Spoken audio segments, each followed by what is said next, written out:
I was, chilling in my Bugatti La Voiture Noire, all decked out in Gucci, with my Miu Miu bag just effortlessly showing off luxury. My hair was doing its perfect slow motion wave thing, and when I stepped out, you could literally hear the crowd's jaws drop. Classic entrance, right? That's just how I rolled into school every day, turning heads and setting trends. But then, as I was basking in all the glory, guess who showed up? My sister. And her ride? The bus! Yep, you heard that right. She put our family name to shame. So I can't exactly spill the beans on my real family name. If I did, we'd be all over the news faster than you could say celebrity gossip. Let's just stick with Everglot for storytelling's sake. But let me tell you that we are huge. We're basically the Versaces, the Pradas, but dialed up to ultra bougie. But every family has someone different, right? For us, that's Tracy. She wasn't the odd one out. Actually, she was the normal one. She ate at the school cafeteria, rode the bus, did her homework the regular way, and didn't spend a lot of money. She liked keeping things simple, and weirdly enough, people liked her even more for that. Hey, I'm June, Everglot, and you're about to see what my life is like. Don't forget to hit like and subscribe, okay? I'm waiting. Go on, press that button. I'll wait. Now, I wouldn't have minded so much since I was too busy trying to live in true Everglot style. But after a while, she started making me look bad. People compared me to her and said I was spoiled just because I knew how to have a good time. Well, one day I finally got my chance to show just how better I was than Tracy, and it caught me completely by surprise. What is this? Take a seat. I have something important to tell both of you. The thing is, the Everglot business is in trouble, and... Trouble? What kind of trouble? Are we gonna be poor? June, let him finish. As I was saying, the Everglot business is not what it used to be. We haven't created a fresh design for quite a while, and we're losing our prestige. Which is why I've decided it's time for one of you to take over the business. One of us? That's right. And I'll choose my successor based on whoever presents the best collection in the year-end fashion show. After the initial shock wore off, I decided I needed to win this. After all, just imagine the kind of parties I could throw as head of a fashion empire. Well, and considering how Tracy dressed, I knew I had this in the bag. That is, until one night when I came home from a party and saw Tracy's collection hanging up in a guest room. Do you like them? Yeah. What? No, I mean, they're fine coming from you, but let's face it, no one in their right mind would want to wear those rags. You're probably right. Yours are probably way better. Where are they, by the way? They're upstairs in my closet. But if you peek, that's cheating. You don't want to be a cheater, do you? But I showed you my... That's different because, you know what, what? Mom's calling me, I gotta run. After seeing Tracy's collection, I knew I was in big trouble. So I rushed down to my grandfather's office. I knew he had a filing cabinet in there chock full of brilliant ideas. All I needed was a little inspiration. What are you doing here? I was just going to water the plants. Do you have a problem with that? I have two things to say to you, June. The first is to be careful. While you may think you found exactly what you're looking for, the price is steeper than you can imagine. What are you talking? And the second is that your grandfather doesn't have any plants. Remember, be careful. Okay. Whatever. As soon as the pesky butler disappeared, I entered the office and I couldn't believe how easy it was. Almost as easy as it is for you to hit that subscribe button right now. Give it a click! Anyway, my grandfather's papers were sitting right on his desk, each one filled with the most beautiful clothing designs. But just as I was looking through the papers, a mouse came out of nowhere and bit my hand. I'm not sure what happened, but when I woke up, everything looked different. In fact, I wasn't even in my grandfather's office anymore.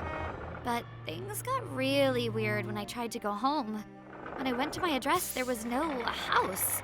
And when I pulled out my smartphone to figure out where I was, I got the strangest looks from the people passing by. What is that? A tiny calculator? That's a joke, right? This is the newest smartphone. See how big the screen is? Forget it. You're not from around here, are you? You look lost. Although I have to admit you dress a lot like someone I know. Who? A witch. I know, you're asking yourself, do witches really exist in 1961? But I assure you she's real. And you know what? You dress a lot like her. 1961? Which? What on earth was this lady talking about? After talking to her for a while longer, it dawned on me that somehow I had been transported back to the year 1961. And considering I had no idea how I ended up here in the first place, I had no idea how I'd get back to the present either. The only thing I had to go on was this witch who apparently dressed like me. I wanted to see her as soon as possible, but Jennifer told me she was gone and wouldn't be back until 3 months from now. So, reluctantly, I took her up on her offer to stay with her until then. At Jennifer's house, I tried to be a good guest. I reduced my bubble baths to once a day, and I tried my best to not snap my fingers at her when I wanted something, but let me tell you, it was tough. Like one day when she took me shopping, I was used to luxurious shopping malls, 3 or 4 floors, cute boutiques, and giant hallways that make you feel like you're walking through a palace. But that was not what Jennifer had in mind. When we went inside the store, I met 2 guys who couldn't stop gawking at my fashion. One of them, Leo, whipped out his measuring tape and immediately started throwing outfits on me and dancing around excitedly. But it was Henry who really caught my attention. According to Jennifer, he was the best designer in town, and he was pretty cute too. We all went out to dinner later, and Henry and Leo told me all about Mr. Morgan, their rival who owned a store across the street. He sounded like a real villain. According to them, Mr. Morgan was a cunning, jealous man who was out to ruin their business. They told me to stay away from him. But despite the ominous warning, the dinner was wonderful. And I was pretty sure I had left an impression on Henry. That's because, as we were leaving, Henry pulled me aside and slipped a letter into my pocket. Hey, June, take this. What is it? Don't worry about it, but it's very important. Right, I understand. With the letter in my pocket, I was walking on clouds as I waltzed through the front door. A love letter for me? Evidently, Henry didn't feel comfortable sharing his feelings for me in public. But as soon as I got home and ripped it open, my heart sank. It was indeed a love letter, but it was addressed to someone else, Jennifer. And that's when I realized something else that hit me like a thunderbolt. Jennifer's last name was Johansson, the same as my grandmother. Jennifer is my grandmother! I took the letter to Jennifer and went into detective mode to figure out if she really was my grandmother. It turns out she was. But not only that, she revealed that Leo, who owned the rundown clothing store, was none other than Leo Everglot, my grandfather! Which is when I realized I had a big, fat, giant problem on my hands. In order for me to be born, Jennifer and Leo would have to fall in love, which meant I had to get Henry out of the picture. In the letter, Henry had invited Jennifer to model a new collection for him, and then go for a romantic walk. So I got to the store first and told Henry that Jennifer was waiting for him in the town square, which she wasn't. I then ordered a bouquet of flowers to the store, and when Jennifer arrived to meet Henry, who, of course, wasn't there, I told her that they were from Leo, who I then dragged in from the back room. Unfortunately, the flowers I had bought attracted a swarm of bees. As soon as they flew out from the bouquets, everyone went running for the door as if a fire had just broken out, without looking where they were stepping. Although Henry eventually arrived and cleared out the bees, the damage had been done. His new collection was ruined. Even worse, Mr. Morgan took advantage of the situation to lure customers to his own store across the street. I felt horrible. Henry and Leo said it wasn't my fault and that they'd be fine. But I knew they were just saying that to make me feel better. What are we gonna do? I don't know. But I'm afraid if things don't turn around soon, we'll have to sell to Mr. Morgan. What? Sell the store? Shh! Hey, keep your voice down. But that's when I came across a fashion design contest that offered $100,000 to the winner. This was it. If Henry and Leo won, they could keep the store and build their fashion brand. But I had to make sure they won. Fortunately, I had brought my grandfather's fashion sketchbook with me. I guess I had been so surprised that I was still holding on to it when I traveled through time. But even if they won, there was still an even bigger issue at stake. I had to get Leo and Jennifer together. So I put them to work on the new collection while I did my best to win over Henry. But no matter what I did, Jennifer and Henry were growing closer and closer by the day. And Jennifer seemed to be paying no attention to Leo. After all, what was the point of winning if Henry and Jennifer ended up together? I shuddered to think what would happen if I was never born. Would I disappear? Or would I be stuck in the 1960s forever? We all worked extremely long hours every day to get the collection finished in time for the competition. Finally, the day came. Henry and Leo presented their designs first, and the audience seemed to like them. But then, Mr. Morgan took the stage.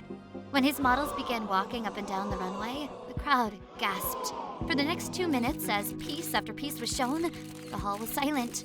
Then, as soon as the last model disappeared behind the curtain, the place burst out in applause. But no one was more surprised or worried than Henry and Leo. And the winner is Mr. Morgan. Ah, I've dreamed of this moment, but I couldn't have done it without my new friend, June. What is he talking about? What? Friend? I have no idea. Oh, maybe because I pretended to be his friend, you know, to get information from him? But that was a big fat lie. You see, I was freaking out about my existential situation. And I knew if I didn't do something drastic, Jennifer and Leo would never get together, which would completely mess up the future. So I purposely gave Henry and Leo the ugliest designs of the sketchbook. Then I took the best ones and gave them to Mr. Morgan. But first I made him promise that if he won the competition and bought out Henry and Leo's store, he'd fire Henry. That way, Henry would be out of the picture, and Jennifer and Leo would finally end up together. Of course, Henry and Leo didn't buy my flimsy explanation. They knew something was fishy, and as they walked out, they refused to look me in the eye. I tried to run after them, but they got into a taxi and drove away.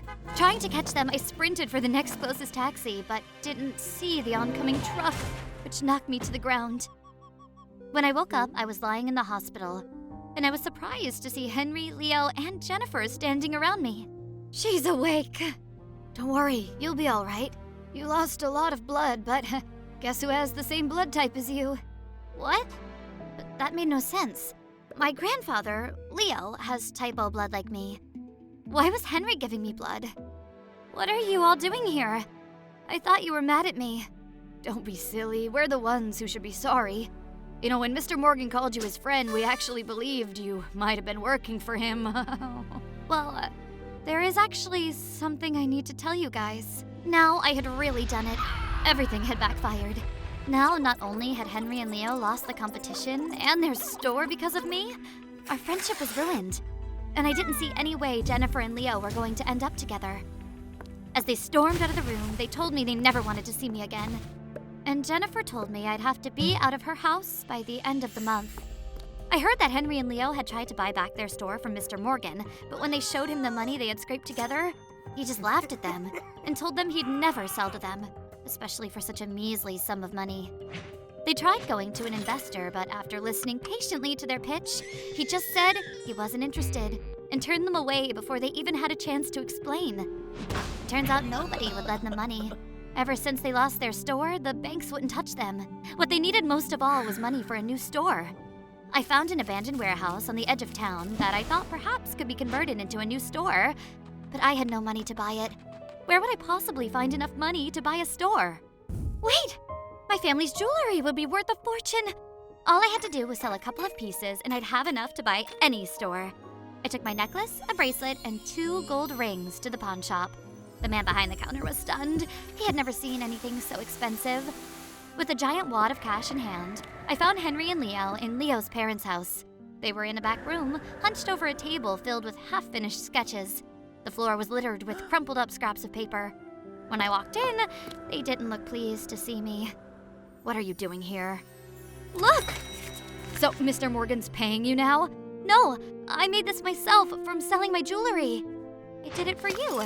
Now you can buy your store back. You think you can buy our friendship? We don't want your... Hold on. Let's face it, we need to get our store back. Okay, we'll take the money. But your friend Mr. Morgan will never sell us the store. He made that very clear. That's when I told them about my idea to convert the warehouse on the edge of town into a new, even bigger store.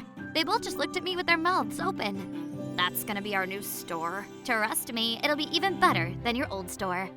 We spent day after day fixing up the building, while at night we worked for hours sketching out new designs. We decided we wanted to design something fresh and innovative, something that would excite young people like us. And when the day of the store's grand opening finally arrived, people flocked to the new store. Meanwhile, Mr. Morgan's designs started looking old-fashioned and out of touch. And as our new store continued to grow, it seemed like his business was shrinking day by day. One day, when I walked by his store, I didn't see a single customer inside. I didn't even see Mr. Morgan. It was like he had disappeared. Which is why I was surprised one day when I thought I caught a glimpse of Mr. Morgan stooped in the shadows of the alley next to our store. I called his name, but he just scurried away. I was still wondering what he had been doing there when I opened the front door of the store as a blast of fire whipped around me. I felt terrified and wanted to run away as fast as I could. But at the same time, it was as if my feet were glued to the floor. I only snapped out of my shock when Henry came running out, holding boxes full of half-finished shirts. Where's Leo? Leo! Leo! Without thinking, I turned around and sprinted for the front door. When I got inside, there was glass all over the floor, and the smoke was so thick I had to crawl on my hands and knees to see anything. But soon my eyes were watering, and I felt like my lungs were burning. Just then, as I reached what I thought was the door to the back room, a piece of ceiling fell on top of me, pinning me to the ground. After struggling to push it off, I just lay back and looked around me. Through haze, I saw flames licking the walls, and as I watched them move up and down, I closed my eyes, realizing it was probably the end. But just when I had given up hope, I felt a giant piece of cement being lifted off me. Go! Head for the door! As I ran, I didn't look back until I got outside. When I finally did, I wish I hadn't. At the funeral, I couldn't stop crying. I had completely messed up my timeline, but I didn't even care anymore what would happen to my future self now that my grandfather was dead. Leo didn't deserve to die. As for Mr. Morgan, a security camera had caught him setting fire to the building, and the police quickly arrested him. But even the fact that he was in jail didn't make me feel any better. Just after the ceremony ended and people began to leave the cemetery, Henry must have seen how devastated I was, because he came over and hugged me and told me that people die only when they're forgotten. And he then announced that he would change his name to Leo from then on. Suddenly, everything made sense. And then, out of the corner of my eye, I noticed my grandfather's butler standing in the crowd. Who's that? That's the witch. She's back. When I found the butler, she wasn't surprised at all to see me. So, was the price worth it? This was all to teach me a lesson? Would you have learned it any other way? I had to admit, she had a point. Back in the present, I got to work creating a 1960s-inspired collection that combined the best of the old and the new styles, which impressed my grandfather so much that he named me the new manager of the Everglot Empire. Do you accept? Yes, but under one condition. What condition? Tracy gets to manage with me. Agreed.